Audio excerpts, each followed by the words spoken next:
Welcome to season 2 of the Happy Sensory Corner podcast.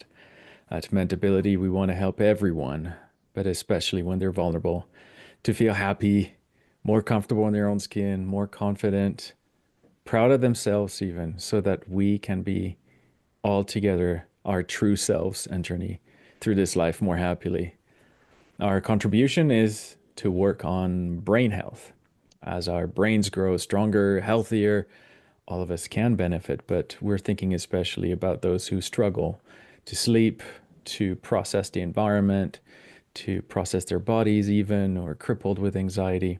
And so we developed a gentle, family centered program of whole brain games that you do as a family that boosts brain development and activates the brain's self healing mechanisms. It's based on the neuroscience field of environmental enrichment, and we call it sensory enrichment. So while we are experts in brain development, you may say, we know there's so much more that parents have to navigate, especially when it comes to nutrition, and especially with children with additional needs. And so diet can play such a powerful role in supporting brain health and emotional regulation, but it's a topic that can feel, I think, overwhelming or even confusing for many families. And so I'm really excited to discuss this today with someone who has not only lived this journey, but has also helped thousands of other families navigate it successfully. Let me formally introduce our guest today. Dana Kay is a board certified health and nutrition practitioner, best-selling author, and founder of ADHD Thrive Institute. Over the years, she has guided more than 1,300 families in reducing ADHD symptoms naturally through a holistic approach that targets the root causes of behavioral and emotional challenges. Dana has been featured in major outlets like Forbes, Fox, CBS, and her work has been celebrated on parenting and ADHD summits and podcasts. But to me, what truly sets Dana apart is her personal connection to this journey. When her son was diagnosed with ADHD, Dana turned her family struggles into a mission to uncover practical nutrition-based solutions. Her work is grounded in science, which we love, focusing on the gut-brain connection and its impact on emotional health, focus, resilience. And today, she's here with us to share her story and her expertise and hope, actionable steps for you families listening, possibly feeling overwhelmed right now by the dietary aspect of your children's care. So, Dana, welcome to the podcast. Thank you for coming. Kim, thank you so much for having me. That was a very nice introduction. I'm really excited to be here. I like to start with the origin story. Is there something that happened to little Dana that planted the seed for where you're at today? Yes, believe it or not, I actually used to be completely removed from this health and wellness space. I was actually an accountant. Don't tell anyone. I plan to continue in that field, for years to come. That was my childhood dream, was to be a businesswoman and have an office, and I achieved that dream. But um, my concerns over my son's health uh, grew and grew, and that's what sort of changed the trajectory of my life. He used to suffer from these meltdowns that just used to stop our whole family. They were so dramatic. He had Mm, so much more energy than every other child his age. And my gut told me there was something that was not quite right. Eventually, his tantrums became more severe. His teachers started noticing at preschool the differences as well. And he was diagnosed with ADHD and immediately put on medication. And at first, I was relieved with the diagnosis and medication. I was thinking, I'm not a bad mum. This is not my fault. And I was really holding on to the hope that we were going to get the help that we needed. But at first things were good with the medication, but then his dosage increased. He started to experience side effects.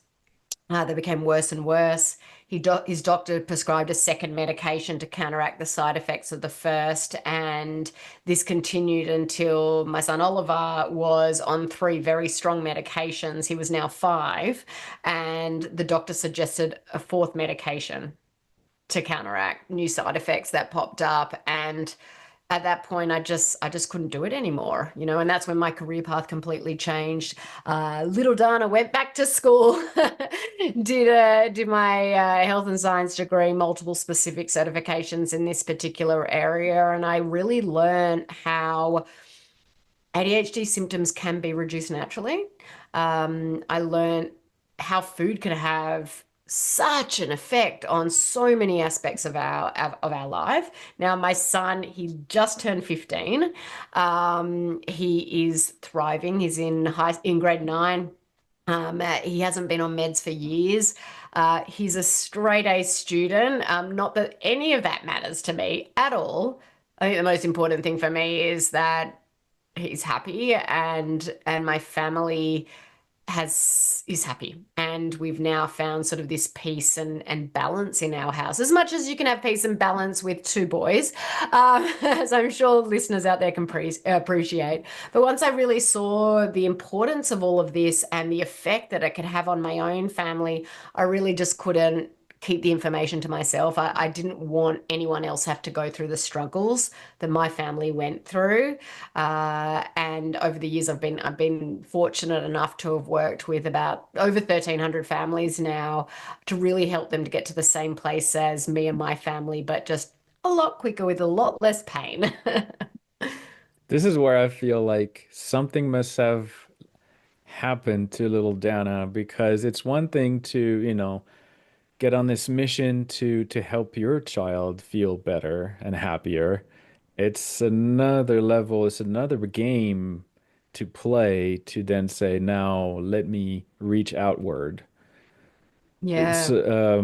and wonder if that business or office is little Dana happy in her what's the name of your company again? ADHD Thrive Institute office. Yes. What is your Yes. ADHD Thrive Institute office? Because I'm looking at the background here. Those of you watching, that's a Yes. lovely office. Thank you If very that's much. your office, or is It this is just my a office. yeah. Yes, it is my office in my home, and I've got it set up exactly the way that I want it. So I did fulfill my dream, just not as an accountant, in business management side of things in the accounting industry, but I did feel that dream back then. But I think that my journey was so difficult for me, and it took so long to find the answers that were going to help, that it just didn't need to be that way for everyone else. The first port of call that was given to me, and the only port of call that was given to me when my son was diagnosed, was medication. And look, I'm not against medication at all, but that's the first course of treatment, and usually the only course of treatment that doctors suggest. And many of parents don't Yeah. even get told that some of these other things can significantly reduce symptoms. So I think that's why I had to just take a step back and go, something needs to change. Yeah, yeah. I'm going to take a risk here and express our official opinion on medication. And I like that it's the first, not port. You said protocol, but it's the first solution provided. It's the Yeah. first. The first thing you do when your faucet is leaking, or the first thing you do when you're bleeding, is you put the Band-Aid on it, Mm-hmm. right? But if it keeps bleeding, you need to move on to stitches. If it's Mm. still leaking, you need to fix whatever is causing the leak. But Yeah. I'm grateful that medication can work so effectively and so quickly at reducing symptoms. I mean, what we need to do now is find out why the brain was leaking in the first place, right? Yeah, definitely. I like the idea of why it's leaking, why that bucket's leaking, for sure. Yeah. I'm not against medication at all. I personally think for a 4 and a 5-year-old, it shouldn't be the first port of call. There are some things that, like, I can tell you that when I made changes, some of the changes I made with my son within 2 weeks, like honestly, his body just calmed down and he started to be able to sit still at the dinner table. And the first thing I saw was a reduction in meltdowns. And so if something like that can have a dramatic Mm. effects in just 2 weeks, let's do that. It's got no side Yeah, if effects. it's Let's going to try work that within two first. weeks, then Yeah, that's a fast enough band-aid for me. exactly, exactly. I agree Because that, it takes like, months anyway to find the right dosage and the right yes, kind. And you're right. You're yeah. right. You're right. So you talked about a difficult journey. Mm, What are the different solutions you've come across on the way to come, to the solutions you put together yeah. that you ended up discarding and why? Do you remember? Oh yeah, look, the amount of things that I think that I spent over, I don't know, about $180,000 in being able to come together with where I am today and being able to help all the families. There was a lot of like trial and error, but I would not change that for the world. And the way I like to look at helping a child with ADHD thrive is like baking a pie. We want to, when we bake a pie, we want to bake a good pie. Doesn't have to be Mm, the most amazing pie. Doesn't need to be an award-winning pie, but we just want to come out with a good pie. And there are a lot of ingredients that go into making a good pie. We've got the base that's super critical, and so for me, the foundation of everything is diet. When your body's being pounded with a bad diet, the base of the pie is going to fall apart. The foundation of the house, that's the foundation of the house. When you're building the house, you want the foundation to be strong. Then we've got the mm, filling of the pie. So there are all these critical elements that go into baking a good pie. And, over the years, I have gone through many different things that can help bake a good pie. Now, every child requires a little bit of a different recipe. So just like a good pie, you might make a chicken pie, you might make a beef pie or an apple pie or a cherry pie. A child is the same. They're a bio individual, but definitely one of the top things that families need to do is really start with diet, and start reducing inflammation in the body. Now, I don't know if that answers your question, but did you want me to list off all the things that I tried that didn't work, that did work, or do you want to kind focus on? of, but I feel like it would be a lot of wasted time, really. Yes, I think the parents have gone through that journey too, and maybe they are right now in the middle of something that doesn't work. And yes, what they want to know is, okay, what is actually going to work? So maybe we can just skip straight to that. You yeah, you did yeah, how did you when did you come across this idea that the gut and the brain are connected? Obviously, behavior, and the things you think about with ADHD, you think brain. The yeah, brain's making me do this, brain's making me do that. So why the yeah, gut, right? yeah. Look, I mean, Explain it's the gut-brain connection. I have a feeling most of our parents know what it is, but why don't you give us the 101 on that? Yeah, for sure. Look, I think that again is another, the gut is the center of everything that we do. And I think when I, obviously was delving into the science and the studies, I really saw how the gut and the brain are connecting. And I like to sort of explain it in a different way. But I think starting off with some statistics will help listeners understand why the gut. So it's estimated that about 54% of American children have been diagnosed with a chronic illness in 2018. And that figure prior to that was only 15% a couple years before it. And so when I look at the rise of those disorders and illnesses from 15% to 54%, more than half of American children. It's quite shocking to look at that increase. 1 in 2 have anxiety, asthma, type 1, type 2 diabetes, epilepsy, heart problems, allergic conditions, sinus infections, ear infections. 1 in 5 have allergies, 1 in 6 have developmental delays, and 1 in 32 have autism. I think it was just recently changed. It was 1 in 68 a couple of years before that, then Hmm. 1 in 32, and now I think it's even dropped even further. And so we've got to ask Oh, ourselves why. has this rise occurred so rapidly? And the answer is simple, and it all begins in the gut. And that's because 80% of the body's entire immune system, okay, we are our immune system, 80% of it is within the gut wall, along with billions of nerve cells and an extensive amount of beneficial gut bacteria. So, all of our children's health is quite literally connected to everything that goes on in the gut, not just our children, our own, obviously, as well. I mean, that And makes a lot of sense, right? Where are the foreign bodies likely to come from? It's stuff you put into your mouth. yeah, Unless you got a wound, unless you got some other, it's that's where the stuff is going to come from. So if I were building a defense mechanism, that's where I'd focus. Yeah, it makes a yeah, lot of sense. exactly. Yeah. So like, and that food is then going down in the gut. And if something is not right in what you're eating or exposed to or whatever it may be, and your body can't ward off that immune system can't counteract it. And that's when symptoms come out. That's when sickness starts. We speak to every family before determining whether or not they're a good fit to work with us in our program, or we're a good fit to work with them. And many are surprised that, they say that, oh, my son's super healthy, or my daughter has never been really, really sick. And then when we press forward and we ask if they've suffered any diarrhea or constipation, they often tell me they have. And they're surprised to learn that constipation, it's Not not normal. healthy. It's Uh-huh. not normal. It's very common, but it's not normal. And it might be a byproduct of an unhealthy gut.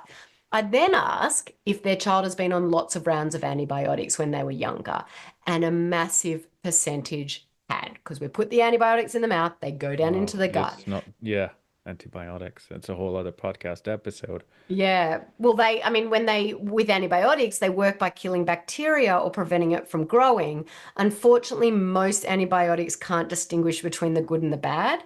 And that means they can wreak havoc on the gut's healthy bacteria. And many people actually suffer lasting changes to their gut flora as a Hmm. result of taking antibiotics. So if So we look that's at it, that's the gut part. It makes yeah. sense. You eat poison, or I had a really interesting episode with a pharmacist who does DNA testing to Mm-hmm. find out what your body is predisposed to do well and predisposed Yep. to do poorly, Yep. and then compensate with things like diet or supplements or things like Yeah. that.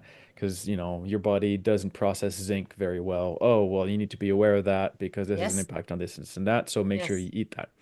So that was my first sort of, So we do that anyway. as well. Yeah, no, like I completely agree. We also do that genetic testing for the kids that we work with because, if you've got a predisposition to poor gut health, you can be proactive to prevent that. If you're Hmm. not able to process zinc, you know that you may be more prone to becoming zinc deficient. So make sure you do regular tests, and if not, supplement accordingly. But I just want to tie the gut to the brain because I think that that's Yes. the most Yes, that's where critical thing I was here. going to ask you to do that. Yeah. So you've got these kids that have been on multiple rounds of antibiotics, and this in turn is compromising the gut. And when the gut is compromised, it's not a huge surprise to see that all of these disorders and illnesses are on the rise because 80% of the body's immune system is in with the gut.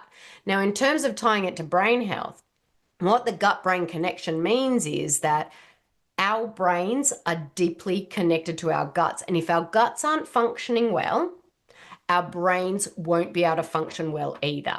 Now, there are a couple of areas involved in this. Firstly, 95% of the body's serotonin and 50% of the body's dopamine are produced in the gut. And these are our neurotransmitters that help us manage emotions, they balance our mood, they help our cognitive function. Emotional dysregulation is a common symptom of ADHD, but many parents don't realize that this emotional dysregulation can actually start or be exacerbated by the gut, where that Hmm. serotonin is made and when that dopamine are made. Now, the problem then isn't the emotions themselves, but the fact that the correct amount of these vital neurotransmitters are not being made in the first place. And that's why I said Hmm. to you, within a couple of weeks of me doing some things for my son, his emotional regulation but got so much better. His tantrums reduced. And a lot of parents find that that is a similar occurrence. And I've seen that pattern over the families that I've worked with.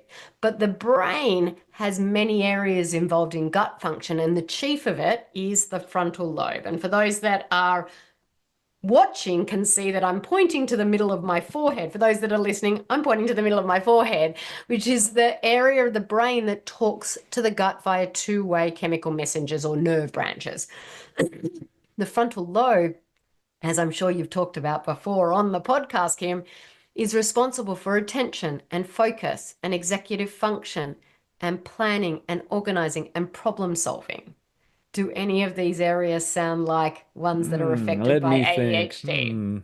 Yes. Yeah. Yes. So, if you're familiar with ADHD symptoms, they should, because children with ADHD often struggle with all of those tasks. But because the frontal lobe is in the brain, many parents are under the impression it's the brain that's the only thing that needs care, when in reality, it's also the gut causing the problems. And I like to explain it using this analogy. Um, have you Oh, is this where ever you're going to talk about the trash can? No, I will come to that in a Okay, second, okay. but I want to I've just been waiting for explain that the one. Okay, yeah, okay. the gut. I've got a lot of analogies. Um, have you ever sort of felt butterflies in your stomach because you were nervous about something? Yes. Yeah, like Like I right remember. before doing a podcast, maybe? Oh, really? Mm-hmm. No, I think you're a total pro at it. I'm sure you don't get nervous anymore, but yeah, maybe if it's your first podcast, or um, maybe it's a first date. Maybe it's a Yeah, test you've got coming up, or it's a conflict with someone. They're perfect examples of the gut brain connection. So our bodies are perceiving whatever we're nervous about as a stressful situation. And then our brains trigger raw emotions in the gut, resulting in those butterfly feelings or nausea in the stomach. The brain is talking to the gut. But the reverse is also true. Our guts talk to the brain, okay? And they talk via the vagus nerve. And so when we've got a breakdown in the gut, or we've got a higher level of gut bacteria, that gut bacteria creates inflammation, and that travels through the vagus nerve to the brain. And once it reaches the brain, you can see how it can create symptoms like brain fog, which is the inability to focus, poor memory, a whole host of those ADHD-like symptoms. So it's like a highway that they're constantly sending messages back and forth. And when medication is prescribed for ADHD, it's actually often to treat the symptoms in the brain alone, but the that's medication right. does absolutely nothing about whatever might be going on in the gut. Yeah, yeah. So, well, there's a couple of different paths we could take from here. Um, and I'm trying to think out loud here. I feel like I want to know, okay, now how? I know the why. Yeah. I understand now, brain gut connection, but I'm dying to ask you a theoretical question. And it has to do with I've heard, and I thought it was pretty intriguing, that it's the bacteria themselves who are sort of creating the signaling that is impacting the brain. Do you know some research in that Yeah. area that would elucidate on that Yeah, question? so the gut bacteria, and this is probably what you got from the DNA testing person that you were speaking to, because or even a microbiome specialist, there are the function of gut bacteria is so critical to so many aspects of our body. There are bacteria that actually produce their own vitamins or process the vitamins. So we can actually look at, if you're low in this bacteria, you may also be low in, say, GABA, which is a neurotransmitter, which is something that will help with calming feelings. So a lot of these gut bacteria actually produce some of the things that we need. If you have a low level or a high level of a certain gut bacteria, it can actually lead to more estrogen toxicity. So the gut bacteria is so important for so many aspects of everything. That's why I was sort of saying 95% of serotonin is made in the gut. 50% of dopamine is made in the gut, and it all comes from this balance of this good bacteria. I wonder what kind of research they've done to the poor animals to find that out. Well, I think it's also not just the animals, it's also the humans. And so there is actually a company out there, they do a lab test called a BioMFX, and they actually looking at the DNA that's coming out in the stool, and looking at the DNA of that microbiome. And they're leading the industry in research when it comes to what microbes produce these things, what this microbe does, what this one does. If you've got this, what it can do. And so that's put out by a company called Microbiome Labs. So if anyone is a science geek and wants to delve into the research, I would say that they're the best company to follow, and learn more about them. All right, all right. Let's get into something a bit more practical. I Yes. think a good way of teaching parents what to do is actually to start by telling them what not to do. And so a good question maybe would be, what are the most common misconceptions Mm, that parents have sometimes about diet and gut health when starting yep. this journey that they have to be aware of in order to avoid some major Yeah. mistake? Yeah, look, I think that I agree that we have to talk about what not to eat, what not to do. But sometimes as parents, when you're in the thick of it, it's also overwhelming. And so, any little steps that we can take to help our child thrive, it doesn't matter how big or small they are. One step keeps you moving forward. And so, I always say to families, Rome wasn't built in a day. And so I just want to put that out there first to say that, families listening, Rome wasn't built in a day. You don't need to make all of these changes at once. Okay. And so I'll start with food. Food is the foundation, as I So, said. so the misconception here is to go cold turkey on something, maybe. Is that what you're Yeah, saying? look, I will say that it is best to be 100% when you can be, but the path to getting there doesn't need to be 100% upfront. So, while I'll say that there are some foods that cause a lot of inflammation and breakdown in the gut and symptoms in the body, I don't want you to do it all at once. You don't have to take these out and go completely cold turkey to start. Let's just take those small, slow steps. So I think that that's a big, I don't think it's a misconception in that, like, you don't need to do it 100%. I think to get our children to thrive, some kids do need to go 100%, just say with gluten. Okay. So there are a couple of highly inflammatory foods that can lead to a breakdown or into leaky gut. Um, and one of those is gluten. And so, there are people sort of say, oh, let's just apply the 80/20 rule. In my experience in working with Mm. families that have kids with Well, yeah, ADHD, it's the 20% of the gluten that you did not avoid that's going to cause 80% of it. Still works the same, the yes, 80/20 rule. yeah, Yeah. 100%. So when we're really trying to help our kids thrive to start, we need to be 100%. But you're correct in saying that they don't need to do it from day one. I will Mm. tell you that on day one in my journey, when I learned about all these foods and I did a food sensitivity test, I took out 40 food sensitivities and gluten, dairy, and soy on day one. Let's just say I suffered multiple panic attacks day after day. I was in a heap on my floor in my bedroom. It was the Hang on one worst thing second. You did it on yourself. for We my were son. talking, I thought you were talking about your kid. I was no, no, not on myself. Sorry, I took it out of my family's diet. I took out gluten, dairy, soy, Yeah. and 40 food sensitivities for my son on day one. So And nobody at home. Everybody ate the same stuff your kid did. yes, Got it. yeah. And so, as a person that doesn't like cooking, that was the worst mistake I could have made. I do not teach people inside my program to do that. And so that's why I say Rome wasn't built in a day. Let's just take small, slow steps to make us feel comfortable.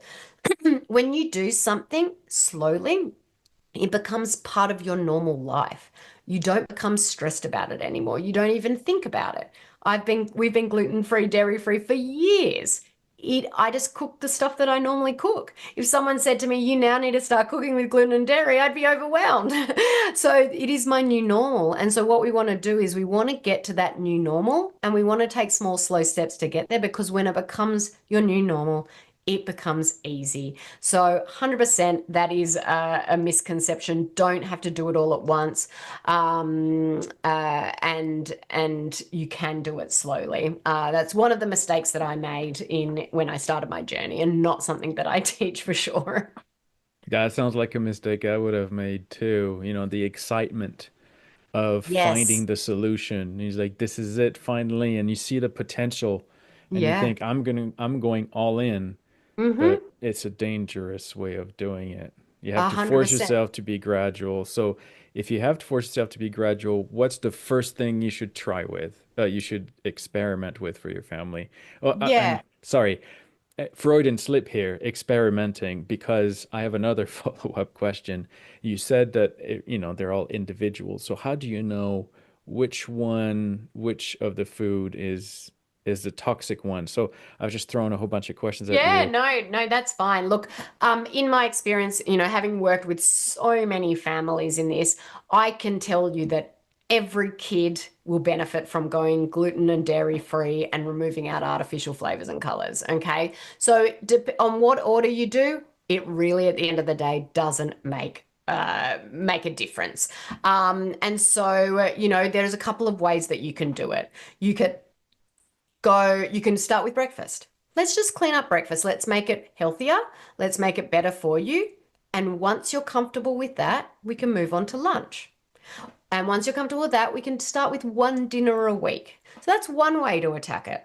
Or you can say, well, look, first I'm going to remove out artificial flavors and colors. And once you're comfortable with removing out artificial flavors and colors, then you might attack gluten, and you might change one product at a time. So when it comes to what foods we're eating, yes, every child is different, but I can tell you with all the lab testing that we've done on the Mm-hmm. children, we conduct something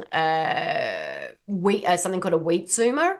I think I've conducted over 1,200 of these, and I have seen how highly reactive kids in this population with ADHD are to gluten. So I could save you money and not tell you don't waste your money on that lab test. I will tell you that your child is extremely reactive to gluten right now.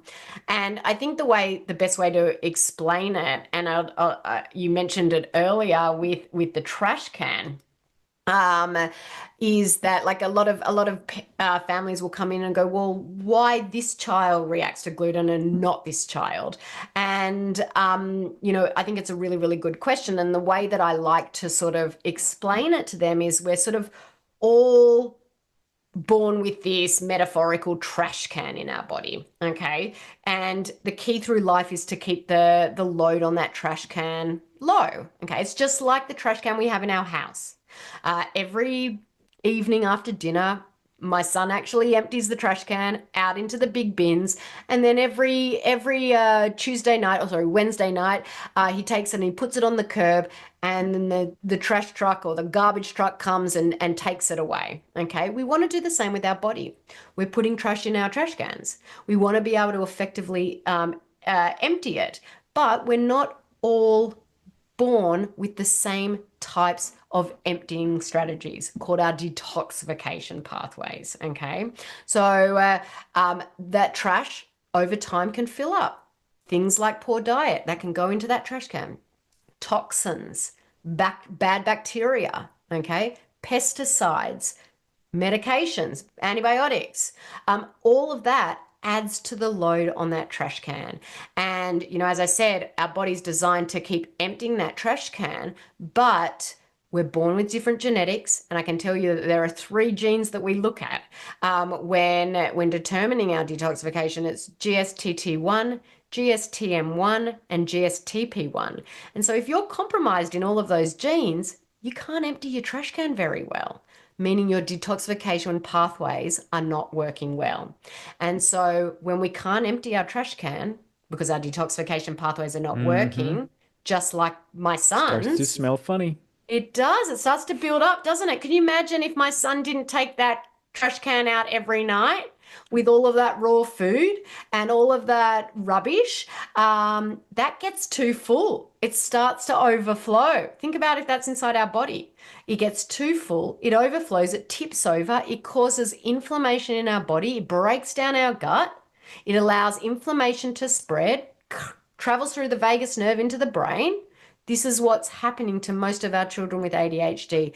Their trash can's full, it's overflowing, and their body is filled with inflammation. So we need to reduce it. And Right. I tie that to, you saying that every child's an individual, a bio individual. And so, which one should they start with? I will tell you that those foods are the top inflammatory foods that will cause a toxic load on our child's body. So, let's just try to take them out, see where we land. And then, if we need to bring in some other deeper strategies like functional lab testing, let's look at what else could be causing a load on that trash can. Do you have mycotoxins in your body, which is coming from mold? Do you have toxins that are floating around, like pesticides that you're eating from food? Like some of that can get overloaded in your body. Do you have food sensitivities? Do you have parasites or bacterial overgrowth? But I can tell you, like, probably about 30 to 40% of the kids, we take out those top inflammatory foods, and that's enough to reduce the load on their trash can. And if we bring in some base supplements to help optimize that gut and optimize that detoxification pathways, those kids' ADHD symptoms reduce so much so that they can get off medication, or they don't need it, or they can thrive without going deeper. So I always start with the easiest thing first. It's cheaper. It's who doesn't feel better when they eat better? Mm. Really, Hmm. at the end of the day, there's no side effects from eating good food. So while everyone's an individual, that's where we dive into functional lab testing to determine that. But I can say a lot of kids, we just clean up their diet and they can actually start to heal their gut on their own, because kids are so adaptable at a young age. So would you say that cleaning up the diet is a way of reducing load on the trash can, or does it also affect the way the trash can is being emptied? In Yeah, you you, talked about optimizing the trash can. I'm seeing, okay, there's this inflammation that's causing a lot of the issues with the brain yeah, through the gut. yeah, So reducing toxins obviously reduces reasons for the inflammation, yeah. but what about trying to improve the way the body deals with inflammation or detoxifies? 100%. Great question. Great question. It's not just about what the foods we take out, it's also what we put back in. And so there are a lot of foods that can actually optimize detoxification. So And, there are a lot some of, foods that optimize detoxification. Are those foods I heard, I think it's dark berries, they say they've, or some other foods, they have anti-inflammatory properties. Is that what that means? antioxidants. Yes, Antioxidants. antioxidants. Yeah. So you want to look at foods that have an antioxidant properties, which will actually combat any something called oxidative stress in our body. So oxidative stress is the breakdown of the cells. Antioxidants combat that oxidative stress and give the cells in our body what it needs to function Hmm. well. So that's great. But also there's ways that we can optimize our detoxification by optimizing or supporting our liver, because that is what's going to help us empty our trash cans. Things like cruciferous vegetables. Like, I know, okay, kids, they're picky eaters. They might not be as adventurous as adults. I'm just going to name off a couple of things. But, things like cabbage or broccoli, Brussels sprouts. But you know what you can do? You can grind them up really, really Not Brussels small. sprouts. You Don't. can mix I'm them okay into with meat everything else you said sauce. so far, but You not can meat Brussels sauce. You can put sprouts. them in meat sauce. Everything. Leafy greens, same thing. You can blend it up. You can put it into a smoothie. You can put it into soups. You can put it into meat sauce without them even seeing it. Nuts. Nuts are great to help with optimizing detoxification, because they're also high in omega-3 fatty acids and also those antioxidants that we were talking about. Mm. Fatty fish like salmon, that's another great one. Berries, like you mentioned, citrus fruits are great. Sweet potatoes, those purple sweet potatoes are really great for our liver. So there's lots of different food that you can bring in that are going to help optimize our detoxification, but So also that's give us the nutrients we need. That's part of the overwhelm, though, isn't it? Is all those possibilities, all those foods that can have a benefit. how do you handle the overwhelm of choice? Yeah, so look, I like something called a family food challenge. So it reduces that overwhelm. And the way that I talk about the family food challenge is that I tell families print off from, Google fruit and vegetables color of the rainbows and print off a poster that shows every Hmm. single fruit and vegetable color of the rainbow. And then we're going to sit down as a family. We're going to do a family food challenge. The doctor has told us that we need to eat a more variety of food, but we don't want to overwhelm ourselves. We don't want to be eating all of this stuff all at once. So we're going to pick one food a week. And I'm going to go first because mum wants to lead the way. And when we eat that food, we're going to give ourselves a reward or a tick on a chart. And when we hit our milestone, we're going to do a family outing together, something that's going to build the family camaraderie. Because as I said, there are many ingredients that go into making that good pie. One of those is that connection for our nervous system regulation with our family. And, when you've got a kid that's got challenges, it can break down that connection. And so this family food challenge not only tackles what you want to bring in terms of food, but it also helps build that family camaraderie and repair some of those bonds. So you might pick a blueberry as that first food. And every day for 7 days, we're going to get a blueberry on our plate. We're going to look at it. We're going to talk about it. We're going to eat it, talk about what it tastes like, and we're going to get a tick on the chart. And we're going to do that blueberry every day for 7 days. And you're thinking, well, why 7 days? Why don't we choose a new food every day? Well, firstly, we don't want to overwhelm ourselves. Secondly, about 70% of the families that we work with have picky eaters. Okay. And so it can take 15 to 20 times for a kid to accept a new flavor and new texture. Okay. That 7 times that we're giving that blueberry is just getting us a little bit closer to that. Because what we do as parents, as I am guilty of as well, when our kid says to me, no, I don't like it, you go, okay, I'll make you something different. But what this does, it's forcing the getting towards that 15 to 20 times. And then next week on Sunday, your child can pick from the colors of the rainbow. And so what you're doing is, in 3 or 4 weeks' time, this is part of your new normal. You are now the family that tries That tries new new things. things. That is That part has a of, colorful plate. That yeah. has, yeah. So, as I said, you don't have to do it all at once. And look, I know that a lot of the things that I said were fruits and vegetables, but, we want to just really focus on whole foods, nutritious, fresh fruits and veggies, grass-fed animal protein like meat, poultry, seafood, eggs, plenty of healthy fats like avocado, coconut, olive oils, and drinking plenty of water, spring water. So you're avoiding those harmful chemicals that are found in some waters. But water also helps us detox, remove those toxins that are already there. And so when we can just start slowly and start introducing one at a time, it's not overwhelming anymore. You're changing a dynamic that's in your family. And so this family food challenge is actually got so many benefits from it. It helps with picky eating. It helps with family camaraderie. It helps you try and test new foods, and helps you get to the 15 to 20 times of accepting a new food, a new flavor. There must be some stories. What's your favorite story of family Yeah. food challenges?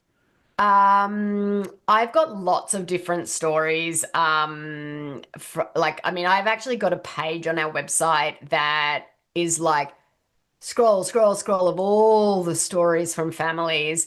Um, Make uh, an educational one that would emphasize one of the important principles associated with either reducing the load or improving the deloading, the yeah, detoxification. yeah. One in What was particular, a maybe a story that started with a big misunderstanding?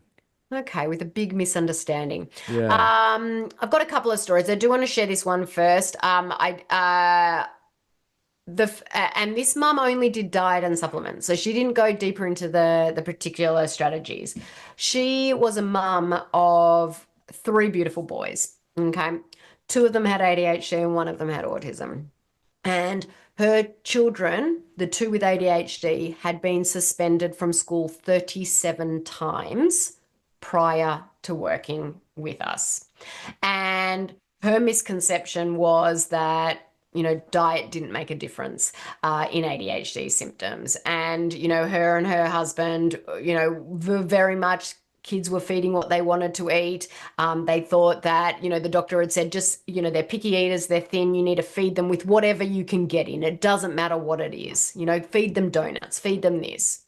Now, this mum, after removing those inflammatory foods, okay, so that gluten, that dairy, those artificial flavors and colors, and then started Wait, adding. hang on. You skipped a couple of steps in my mind. So I'm having this picture of this family that they're doing all sorts of things and they have these beliefs and they come to you and based on what you just said, you're about to tell them, hey, food is actually a big deal. Mhm. How did that conversation go? Well, most families, by the time they actually work with me, they know that I'm going to make those suggestions because it is a standard thing that I talk about a lot. And so, Yeah, one thing before families actually even start working with me, they watch my ADHD masterclass. And in there, I talk to them about a lot of these things because right. they need to be on that page. If they don't want to reduce symptoms naturally through diet, they're not really coming to me. If they want a medication for that quick fix of the symptoms, then they're not going to come to me. Or if their kid is on 3 medications and they were like my son and they know they need to do something different, they've watched my training, they know that I'm going to do it, so they weren't that shocked when we teach them. But we really focus on the why. The first thing that we start with is teaching them why gluten, why dairy, why artificial colors. And when you understand the why, it makes total sense. You're more likely to follow through. And so you're more likely to make these changes. But as I said, I teach them to do one step at a time. And so she worked the steps. She worked the step-by-step approach and slowly removed these inflammatory foods from their Do diet. you remember what the first thing they did was? I don't remember. Every family is different. I don't remember if they started with artificial flavors or if they did, just gluten. I've worked with a lot of families, and so they generally do that themselves at their home. I give them all the tools to be able to do that. So I give them shopping lists, I give them meal plans, I give them the training that they need to be successful. I teach them how to read labels. So there's all that goes into the step-by-step approach. I'm not just saying do this, go on your own. It's very hand holding. We're there every single day. They're watching training from me and going through those steps. So I don't remember what this particular family did first, but I know that she just focused on removing those foods that I talked about and Yeah. starting to feed them better in some of those foods And how that I was did the mentioning. kids respond? Do you know? Because, they were used to eating donuts all the time. Yeah, look, that is a common challenge that we come across. But again, in our training, we address it. We teach the families how to get their kids on board, and that is one of the reasons we say don't do a blanket sweep straight away of removing everything out, because you need to take your children on the journey as well. So if you're just changing one product at a time, like one snack at a time, it's not that overwhelming for the kids, okay? And if you're choosing better for you donuts, they don't need to miss out completely. They can still have gluten-free donuts. And so you have to realize that they're not missing out. We're actually teaching the kids why. We're teaching the families how to actually communicate that with their children. We also have a program that the kids can do alongside if the parents want them to, and it teaches them at their level. It's got me and my son in cartoon version. It's got videos of other kids that have gone through the program, so they feel that like they're not alone, and they're on this journey as well, and they're really understanding the why from their level. Because kids always, like, when the parents tell them to do something, they're less likely to do it than if someone else tells them to do it. So when we can teach them from their level, from us rather than their parents, they also buy on. So it's about taking it slowly just for the kids. But the kids came on board. They actually, when your parents provide you the food in your house, like you eat it. Because if there's not those donuts in the house anymore, then there's no donuts in the house anymore. But you want to make sure they're not missing out. You still need to give them treats, and we teach families how to do that. But this family went through and made those changes. It might have taken them a few months, and that's okay. You've got to give yourself permission to do it at a pace that is doable for you, okay, and your family, and that will be different for everyone else.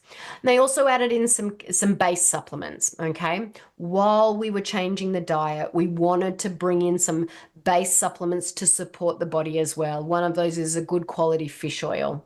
I talked about that. There are a lot of studies out there that suggest that fish oil, to give that good balance between omega-3 fatty acids and omega-6 fatty acids, can Mm-hmm. support memory, hyperactivity, clear thinking, behavioral disorders, and organizational skills.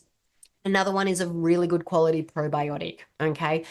Support that gut brain connection. Okay. It can support detoxification. It helps with rebuilding the gut lining.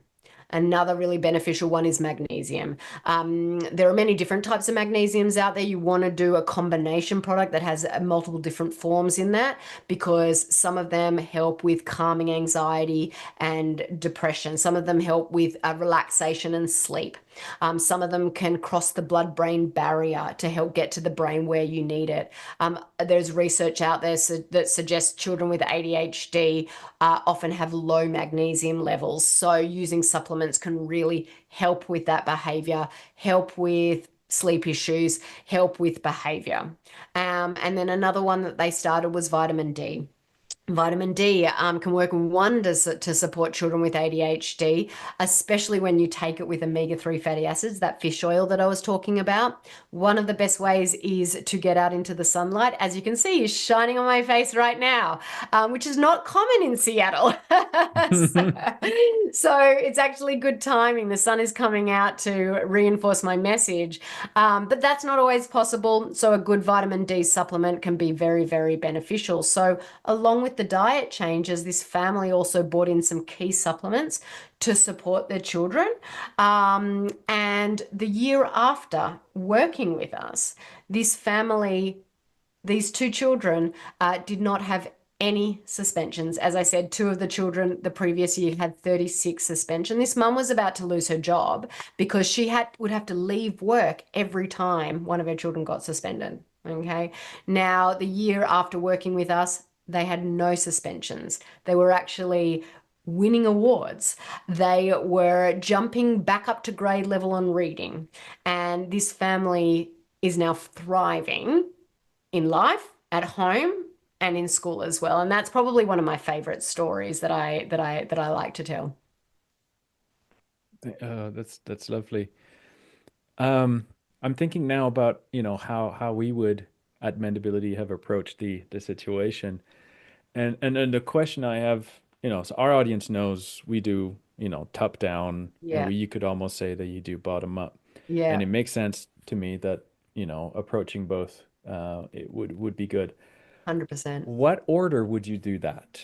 And would you, it feels to me like you don't want to do too many things at once or too many changes at once, if only so that you know that one thing is working, or, what worked, what impact Yeah. did it have, because you don't want to do stuff that's wasting your time.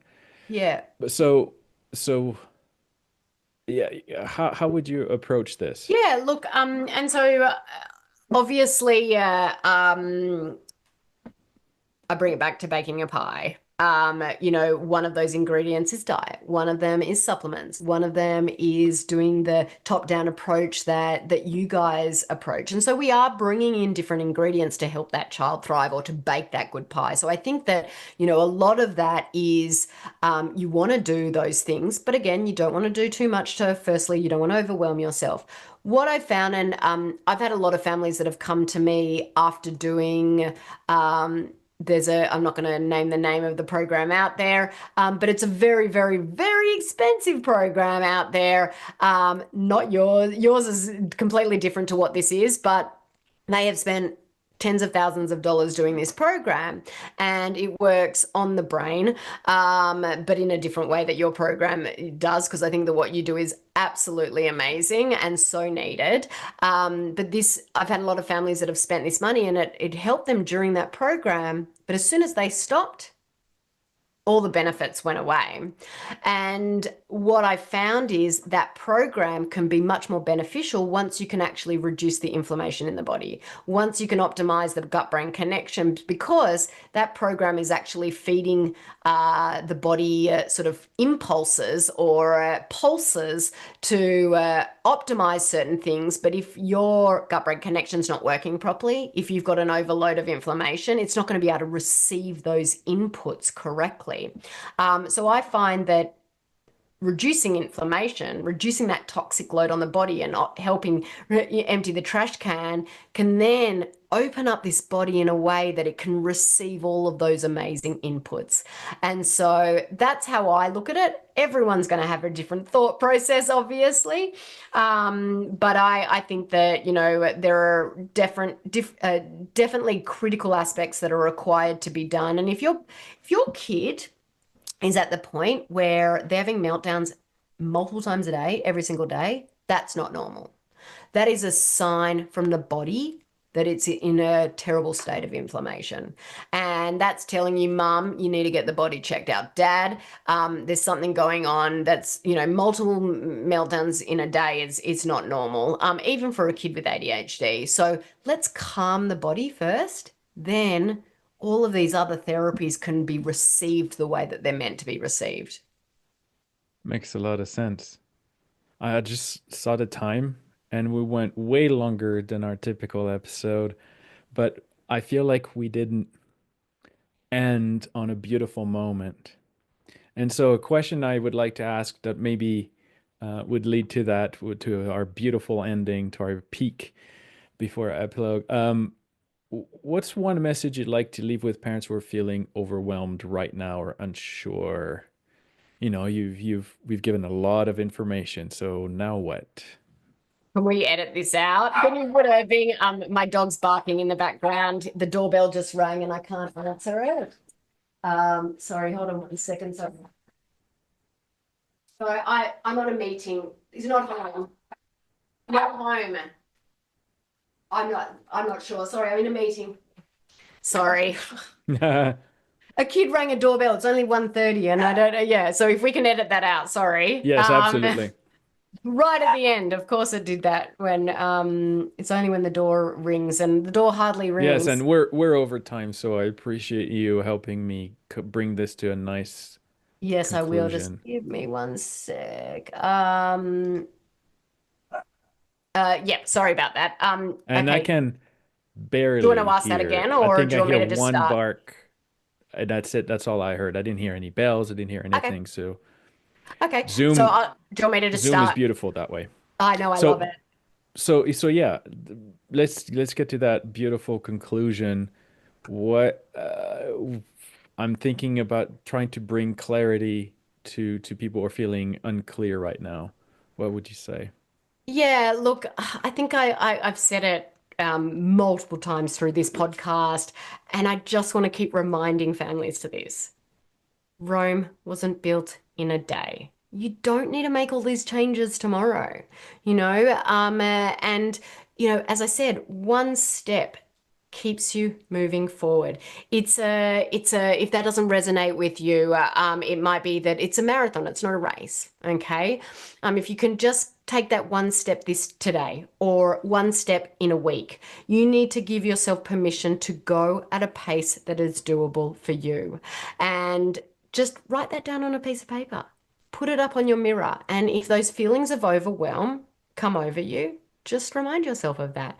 The families that I work with, they always get on. We do 5 group coaching calls a week, and so they've got access to us every day of the week. But a lot of them will jump on and they will say, "I just keep hearing you in my head. Rome wasn't built in a day," and you just need to give yourself permission to go at a pace that's doable for you. Lovely. Thank you so much, Dana. I the show notes and the emails and the social media postings will include links to find you. So I'm not worried about that, how are the people going to find you? But if is there a tip you'd like to give about that? What's the easiest way to get Yeah, started? so you can find me at my website, which is ADHD Thrive Institute.com, or on any social platform at ADHD Thrive Institute. Pretty straightforward. So if you just Google that, it'll all come up and you'll be able to follow me. As I said, we do offer a master class that just really talks about some of the strategies that you can implement at home, but also, really explaining some of the why. I think it's important to understand that gut-brain connection. It's important to understand why some of these foods are exacerbating symptoms, and when you can understand that why, you're more likely to follow through. You're more likely to have chances of success. Thank you so much, Dana. Thank you so much, Everybody Kimberly. listening, have a blessed week.